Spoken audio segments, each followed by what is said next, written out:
Good evening, everyone. Thank you for joining us, the Starting Point Education Channel. This is Loretta Depka, and tonight we'll be talking about the emotion code. Please visit us on our YouTube station. It is the Starting Point, and you can get there via YouTube, or you can get there via our website, which is simply startingpointoneword.org. So without further ado, I'd like to introduce Marie Olwell, our speaker tonight. And I want to tell you a little story before I really introduce her. So she gives me this paragraph, okay? Well, the paragraph I knew was not enough information. So she sent me her CV. And I cannot tell you how impressed I am. However, then I was talking to her right before we all got together, and she told me something else. So I thought that I would introduce her more from what I thought was really cool in her resume. So Marie, by the way, is a practitioner at the Starting Point. And I'd like to share, this is particularly interesting. In 2003, she attended a workshop in Costa Rica to learn more about the field of energy. It's a good thing because we're going to be talking about that a lot tonight. But the sidebar on that one was she went zip lining and water rafting, which I think is really cool. In 2019, she attended a workshop with Joe Dispenza, Awakening Your Bliss. Like I said, Marie is very interesting. She has taught English as a second language. She was a principal for an elementary school in the 70s, taught junior high students music, speaks everywhere. And one of the places was she recently did a workshop for us on aging gracefully. She is a great listener, obviously. She's a certified individual marriage and family therapist, Reiki master, and an emotion code practitioner. She believes in a holistic approach to life and preventative health care. And I can't wait to hear what she has to say tonight. So Marie Olwell, welcome. Thank you. What did I miss? What other things besides zip lining and water rafting have you done recently? We won't go into that. There are a few more things, but we don't want to take time to do that. Parasailing is one. Oh, there you go. Was that fun? Oh, it was great. It was great. Yeah. Great. I'm jealous, Marie. You've done all the things that are on my bucket list that I haven't gotten to yet. So. Okay, so why don't we jump in and start talking about energy? Okay. I think that is sort of the basis of everything we'll be talking about tonight. So maybe you can talk to us about your belief in the energy. Right. Well, the word energy, I was reflecting, some of your questions made me go back and really think about this, because I think we take a lot for granted. But energy is really a life-giving force. And I apologize if I'm saying things that all of you already knew, but we can all, I guess, learn again. It's giving life to things. And Loretta, you referred to the ancient people, and the ancient people really, they had a powerful understanding of the power of thought. Our own thoughts will have the most drastic and immediate effects on the state of our own energy field. And I think in today's world, if you're not working with a lot of energy, you're not aware of that. I know I wasn't. I mean, all the things that I did that you recounted, I didn't know all those things, in my early days. So I really learned a lot. So energy really is, as I say, it's a living force. And energy healing is one of the oldest practices known in the world today. And it goes back to all the way back to 4000 BC. Healers in that age understood that our health greatly depends on the quality of energy that flows through and makes up our bodies. In Chinese medicine, and I guess a lot of people know this, that energy is called qi. And we hear that. Ancient Indians called it prana. And we can compare energy to electricity. We can't see it, but we can feel it. it's an invisible but certainly real way of knowing what energy is all about. So there has been so much history about energy that I don't know whether people, and there's more to learn. I don't know whether people realize there's not. But even the great people in the past, like Einstein and Tesla, they did a lot of work with energy. And there are others that have shown us that the universe is really much more complex and wonderful than we ever could really possibly have imagined. And there's still more to be learned. I know I am amazed when I hear things that are going on now that have energy. And just as an aside, just to say what's going on, we know that there are people who have levitated. You know, we think about the times of Jesus and everything, but we actually, in fact, I even saw pictures of a Russian girl, young girl, who levitated, and we will be able to do that in the future. I mean, that's one of the other things. So anyway, that's about energy, and there's probably more that can be said about that, but just to clarify that word energy, I don't know whether you wanted me to say any more about that or just go into the emotion code and relating to that, Loretta. I just think the energy is so interesting. And I know we'll probably talk about this further in, but, you know, positive energy versus negative energy and emotion. I'm trying to sort of put them all together, and maybe I shouldn't be. Right. Well, there is positive energy and negative energy. That's definitely. And that even includes our thoughts. You know, the energy of your thoughts and feelings exerts a subtle effect on other people as well as other forms of life. And we know that when we are in constantly making contact with others, whether we realize it or not, and there's a sense of energy going between us. We know when people, for instance, we have if people are nasty to us or say anything negative, we are aware of that. We learned that even growing up, but I don't think we've learned that there is an inward kind of energy. Our thoughts that are negative, we don't realize that they can offend people. Even that, and offend ourselves, affect our own beings inside. So why don't you jump into the emotion code? Because I think we're right on the edge, aren't we? So that's what we use in the emotion code. The emotion code deals with that type of energy, and the emotion code is really negative trapped emotions in our body. And if they're invisible, we don't see them, but we can feel them. And sometimes we're not even aware of these negative, and they are negative trapped emotions. We're not always aware, but the emotion code can reveal those to us.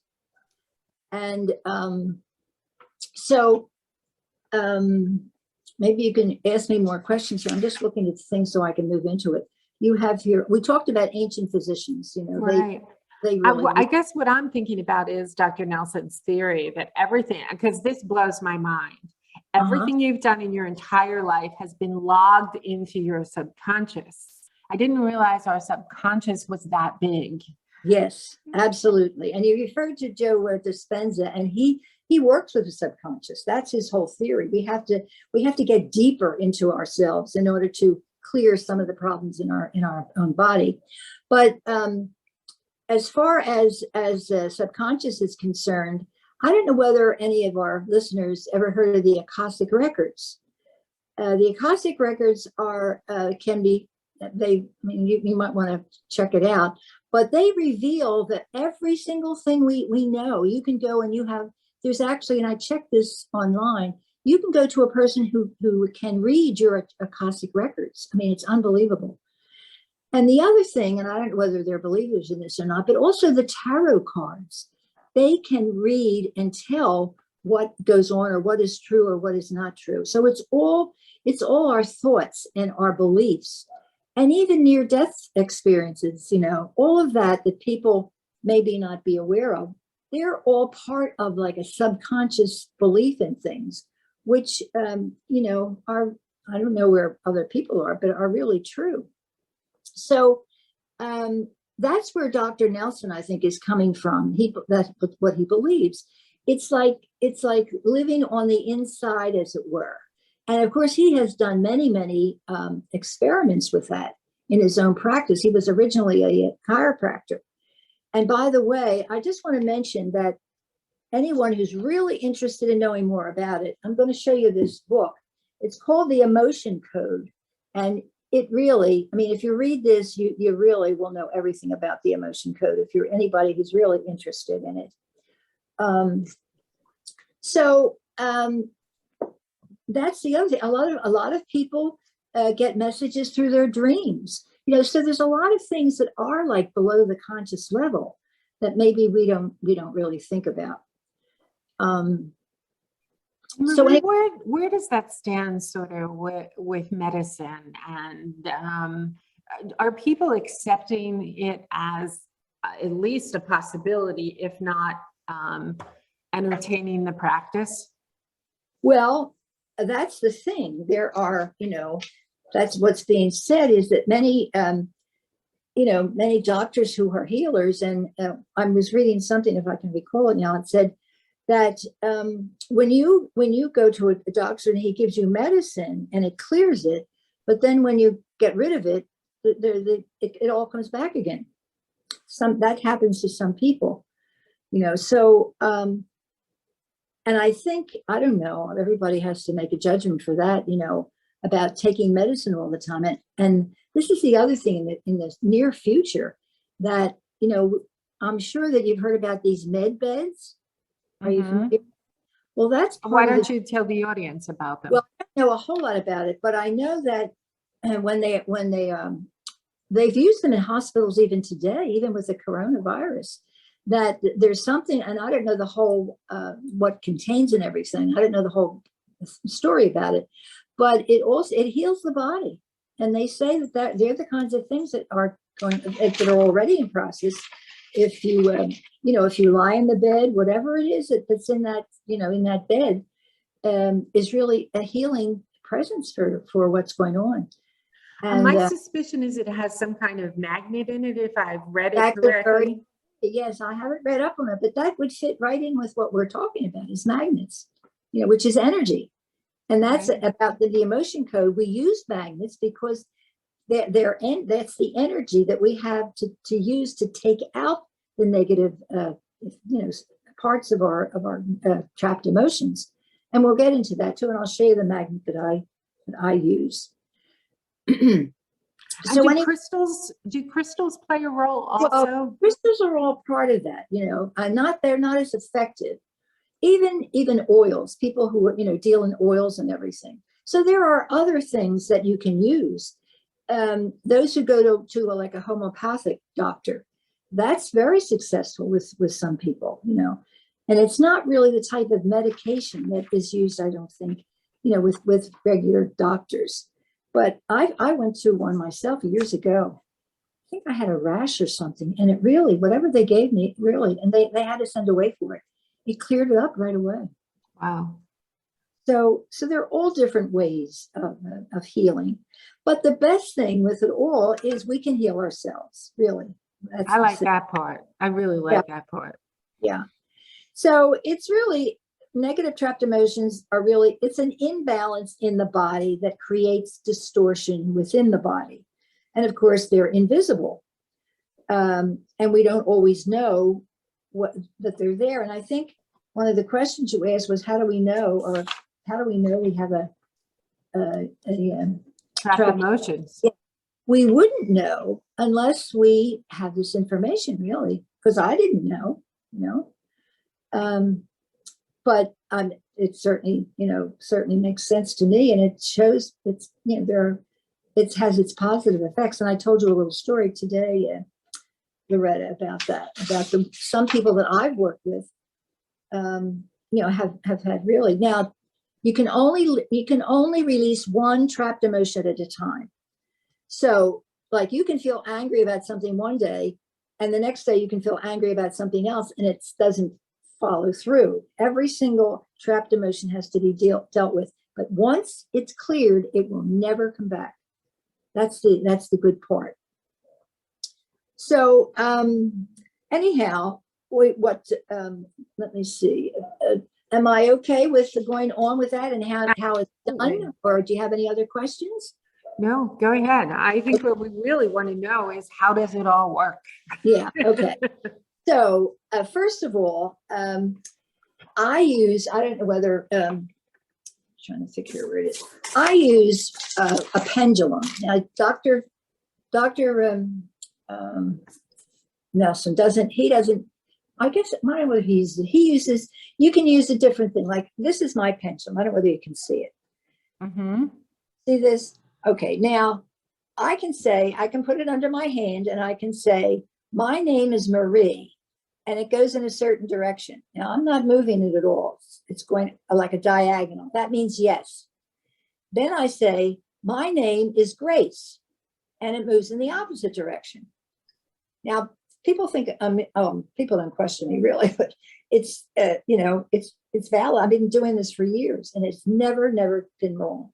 So this is the answers I get. Now, the only thing is when you ask a question, I refer to the universe. I don't say God because everybody has a different sense of the higher being. But when I ask a question, my intention is very important. I have to have a clear intention. And when I ask the question, that's my intention. So I can ask, if someone comes to me, I can ask, does, let's say, Nancy have any negative trapped emotions? And it will say either yes or no. If it says yes. Marie, I have to interrupt. Have you ever had anyone who had said no? No. Okay. No. Well, just checking. Yeah. Right. Now, the thing is, it's your intention. You have to, that's very, very important. And there's a woman, I think McTaggart, I think her name is. She's written a book on intentions, and it's amazing what she has accomplished. She worked with like crowds throughout the world. I mean, with intention. I've read her book. She's amazing. So anyway, usually I don't ask the person about if they have trapped emotions, because I presume when people come to me that they do, because we all have them. We all have them, So the first thing I do with any of my clients is take a genogram. Now, for those, I'm sure your listeners know what a genogram is, but it's really like a history of your past.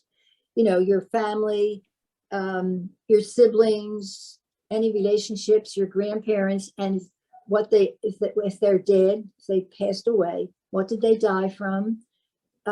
Just get a general sense of your family, because what happens in your family is very, very important, because there's a lot of, I guess all of us have some things in our life where, we didn't have the best advice, or we were treated maybe not so well. And if you've had any turmoil in your growing up days, or even in your present days or anything, and it's never, you kind of brush it aside, then what it does is the body says, well, I'll take care of that. We'll just bury it inside you, and you won't have to worry about it. That's why it's trapped, and it will stay there until it's released. So when so this idea that you'll grow out of the resentment isn't real. Exactly. Yeah. Okay. Of course, because it's invisible. Right. And of course, that's not what medical doctors do. That's not their, they look at the physical body, most of the time. Now they can look at the mental body, but it's all like in the brain and everything, or whatever they do there, or they give medication for it. This is no medication at all. It's just using energy to clear it.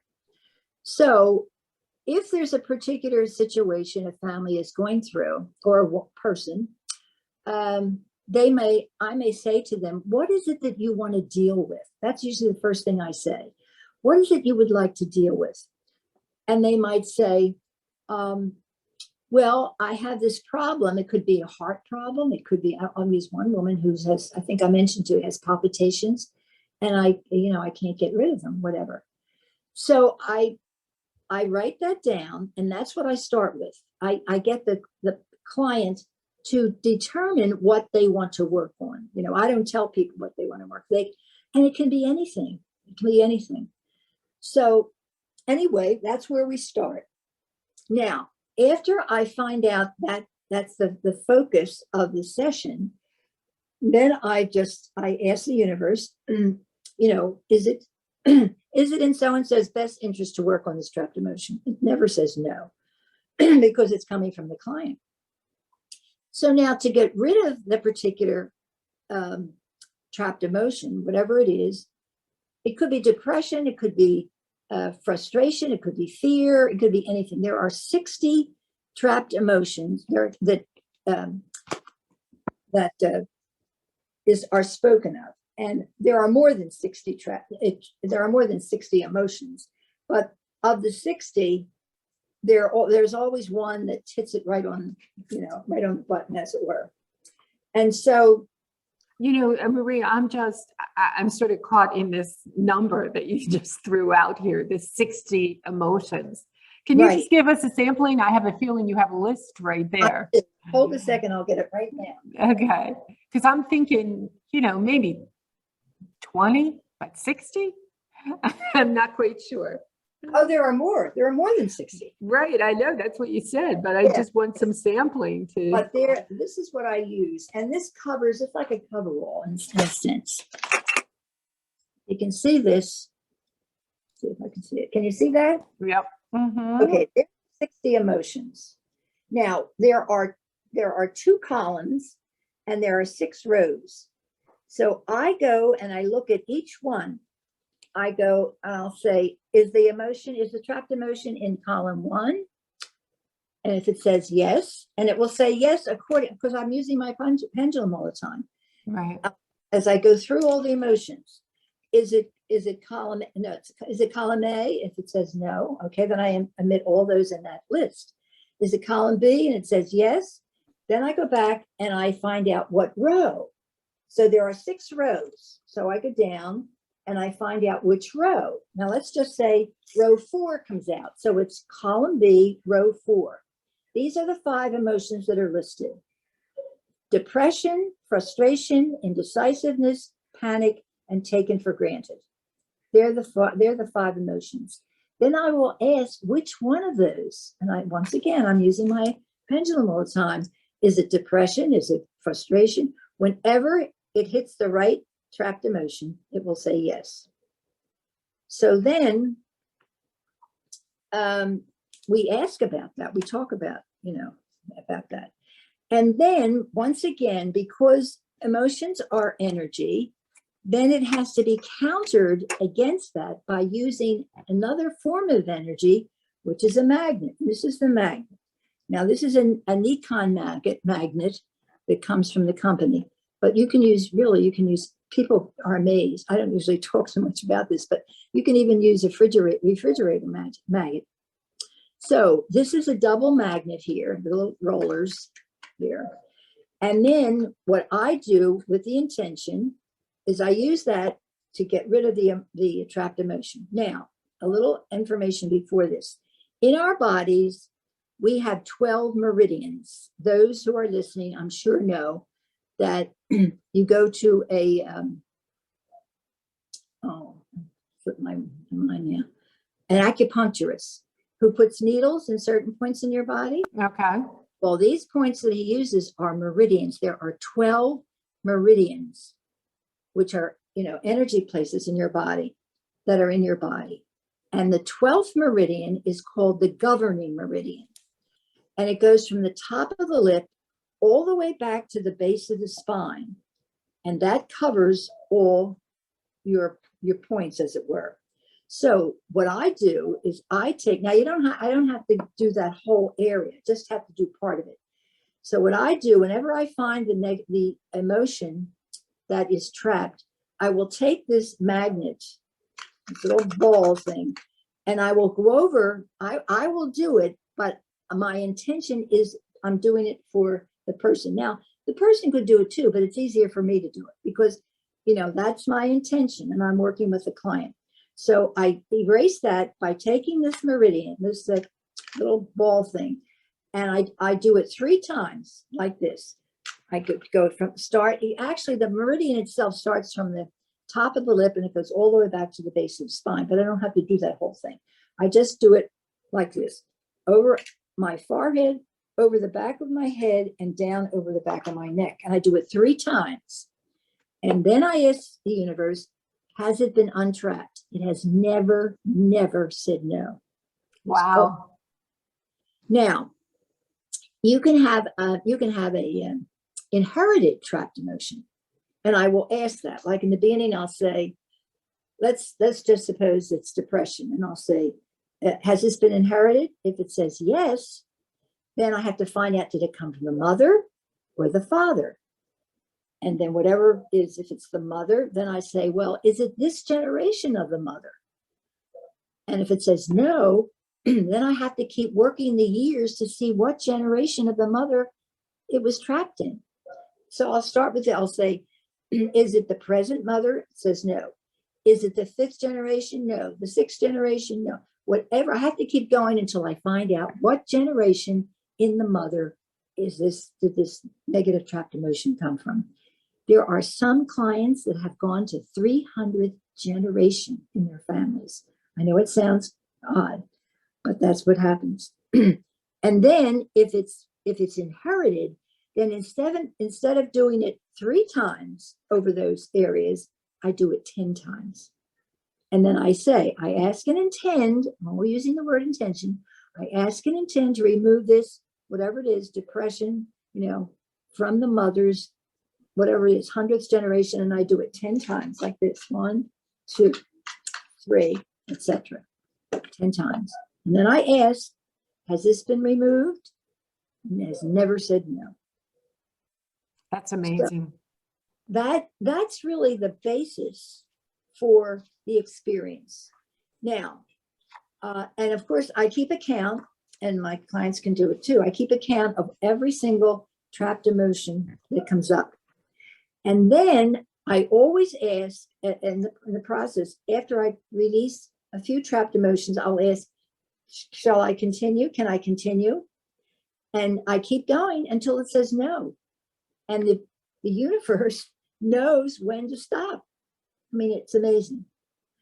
And so then what I do to give the client a little bit of encouragement, I ask at the end, on a scale from 1 to 10, 10 being the worst, what number is this, has this session been for the client? Whatever it is, if it's depression, has it been cleared? Does it still need more? And it always is less than 10. It's never 10. Usually it's like a 5 out of 10. So, which means it's still, there's still things to be done. Doesn't always clear the first time because you're doing it for an hour, and some people have a lot of trapped emotions. Now, the other thing is, some people say, well, what happens, after that? What happens is, what people tell me is they feel lighter, and I've read this in books too. There's something, it's hard to explain. They feel lighter in themselves when they finish the session, or sometimes they may have intense dreams as a result, or they may not feel well, but usually that passes. And then I just ask the client to just just be conscious of what's going on in you after that. And I've had people tell me, how much different they feel. It's not, well, some people are much more conscious of it than others.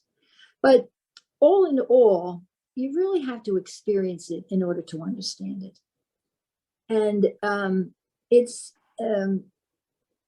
just fascinating. And I've been working with, I think I'd share with you, I've been working with a couple people that I'm sure that it's been like they've released about 300. And well, that's normal, really. For Dr. Bradley Nelson says, 300 is really not that many. I mean, it depends on your age too. If you're an older person, then you're going to have to get rid of a lot more trapped emotions than a younger person. That's for sure. If your subconscious is remembering Right. everything, really. Right. But the interesting thing is you can work on babies. I mean, he has shown, and I've, watched a lot of his visuals and everything. He showed one family with a little baby coming in, and the woman was holding the baby in her arms, and the baby was resisting some not the medication, but the what do you call it? The milk that she wasn't breastfeeding the mother, but the baby was resisting what's going in, and he worked on this baby and he cleared the whole thing. I mean, Wow. and you can ask at the end. You can ask, has this cleared? Or whatever. You can ask, or does it need more work or whatever? So once you've done all of this work, Marie, what do you have to do? Really quick, fill it with all positive emotions? Well, I think what you have to do is realize how much our emotions are a part of our life. And I think I don't know whether you said something about that, but we are affected in our lives by positive thinking and positive emotion. And if you do any research or reading about energy or anything, our thoughts are energy. There's nothing in the world that's not energy. I mean, it's energy is life. It's vitality, and it can be good or not so good. It depends on us. And it's like today. It's like in today's world, where you see so much hate and everything, people expressing that affects the world. That's why it's almost like a battle of good and evil. You look in scriptures, where they talk about the angels and all that. That's what's happening. And the other thing is, you can recognize yourself by just checking in on your feelings. What are your thoughts? You can have, besides saying something nasty to someone, you can think it, and it's still effective in a sense. It's negative energy. And in my readings, what it encouraged all the time is really, if you have a problem with someone or whatever, just send them love, because that's energy. And I think even for ourselves, I find there are a lot of women who don't think they're worth anything or whatever, and that affects you. That affects you, and especially if you. And I don't mean to criticize any parent, that has worked with their children, but I think in many cases, some children never get a positive response, to what they do. They're always being either beaten or told they're not any good. And I think that parents probably try to do the best they can. But the thing is, even though they do, and they have an effect on their children, that's a result. You can start with your. I've gone back to baby times where these things have happened, that they've been either abused or they're worthless. That's one of the big things that comes in. Last week we did a podcast on domestic violence with a survivor advocate, and something that happened when she was 6 years old. She felt, that she was not good enough and settled, Right. In a Right. relationship that was dangerous for herself. Exactly.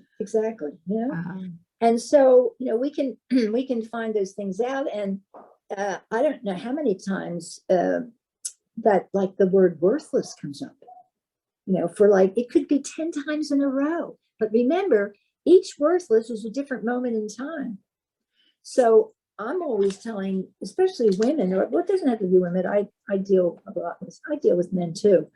But they're never affirmed. The parents think they're doing right, you should have gotten a higher grade or whatever, instead of encouraging. And I think we know ourselves what it does to us when people say something positive to us and then they say something negative. You can tell by their expression. When I always say to people, I want you to look in the mirror and say, I'm a good person. I deserve better than this, because they have never learned to think themselves that way, or they're beat up, or if in the case of a marriage and everything, where the husband is abusive to his wife, they just seem to take it because they've never been told they're worth anything. So there are just a variety of situations where this can be helpful, and it doesn't. Once again, it's just not. It can be younger children, and as well as adults. But if you're an adult, then you have more work to do. The older you are, probably the more storage of negative trapped emotions. We have more years to store Right. them away, right? And it doesn't mean you don't live a normal life or anything, but there are probably things in there that in your psyche that need to be cleared up, that make you feel better. But we all know when somebody says something positive to us, how that makes us feel. I mean, you sent a lot of positive things to me today, and that kind of gives me a good feeling. Well, it does to everybody. Why don't we do it more? That's the thing. And that's what parents need to know, It's almost like killing people with kindness, And I think that's what Jesus did. I mean, he also told them when they were wrong too, But it's that sense of love and encouragement, I'll just share this one thing with you. We have people. Sometimes we had to get rid of this happening, but that have slept on our porch at night. Well, we can't have that because that's not. But we also have an outside outlet, and they come and they use it for their phones. Well, we don't mind that, But anyhow, the other night there was one woman that came. I just happened to open the door, and she was on the floor with her phone, and she never looked up, and she kind of mumbled something, and then she finally got up, and she was like, she looked so depressed and everything, and I didn't know what to say to her, but I start chatting with her and asking her if she lived there and everything, and she was speaking so softly and quietly as if she was afraid to speak. And all of a sudden, when I were leaving, she reached over to hug me. Aww. Gave her a big hug, and I thought, I'm so glad I didn't say anything negative to her or try to get her off the porch or anything. And I was thinking about that. I wonder, it's almost you're being starved for some type of physical touch or speech, And I think of all the people in the world that are being affected that way, Right. So, and you have a big heart, Marie. And we have to remember that. Yeah. Well, the thing is, I think, we can overdo it by, that's the other thing. Putting ourselves at risk. Absolutely. Right. Not only that, but also, I think even helping people, like for instance, when people try to sleep on our porch, you kind of feel sorry for them, but we can't have that. We can't have that. So they're the things you have to draw the line on, But, and then I think about the people that we see, around here, they could probably use a little dose of emotion code. But absolutely. So this has been wonderful, Marie. I really appreciate this. This was really helpful. And thank you for joining us. Well, thank you for having me. I appreciate that. And we're going to have to do Aging Gracefully one of these days. I think that's it. I love that workshop that you do. So you'll be back. How's that? Okay, that's fine. That's fine. And I do want to let everyone know that the next podcast will be October 14th. And we will be, the topic is Doing Grief Well with paddles. So I think that's going to be interesting. Yes. A little different, but we're approaching the holidays. So we're going to do a series of grief-related podcasts. So stay tuned, I guess I'm saying. And thank you to everyone who's listening. We appreciate it. And visit us again at Starting Point Inc. of New Jersey. You can see our education on YouTube or visit us at our website. Thanks again. Thank you.